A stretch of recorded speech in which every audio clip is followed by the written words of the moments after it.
یہ جو تھنکنگ ہے جو پاکستان کرکٹ بورڈ میں، جب تک آپ اس سے جان نہیں چھڑاؤ گے یہ تو ساری چیزیں ہوتی رہیں گی. سو جن لوگوں نے ان کو لگایا تھا پہلے ان کو تو بلا کے پوچھے آپ نے لگایا کیوں ان کو. آوے کا آبا بگڑا ہوا ہے. جب تک آپ اپنا کرکٹ بورڈ نہیں ٹھیک کریں گے، آپ ان کو نکول کے جو ہے وہ ٹانکے لگا کے آگے بڑھنے کی کوشش کریں گے، آپ کو کانکریٹ چیز کوئی نہیں ملے گی. کہ آپ نے کس کو گروم کیا ہے؟ اگر آپ نے سرفراز کو کپتان بنانا، وائس کپتان تو آپ نے اناؤنس نہیں کیا ہوا تھا، آپ نے گروم کس کو کیا ہے کپتان بنانے کے لیے؟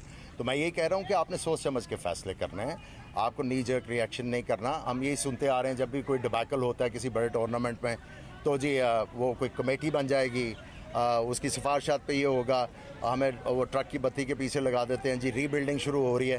کبھی بھی کچھ نہیں ہوتا. کام جہاں پہ کرنے کی اپرچونٹی ہوگی، کنٹریبیوٹ کرنے کی کوئی اپرچونٹی ہوگی تو وہاں ہمیں تو کرکٹ نے بہت کچھ دیا ہے، بالکل کریں گے کرکٹ کی خدمت، کیوں نہیں کریں گے. لیکن ان لوگوں کے ساتھ اگر آپ نے دوبارہ سے ہی استعفیٰ دینا ہے، آدھا کام کر کے آپ نے چلے جانا ہے، تو پھر اس کا فائدہ کیا ہے؟ Assalamu alaikum, I'm Huma Amir Shah. And I'm Abdullah Sultan. For more videos and updates, What you have got to do, you have got to click the subscribe button. Don't forget to watch Geo News.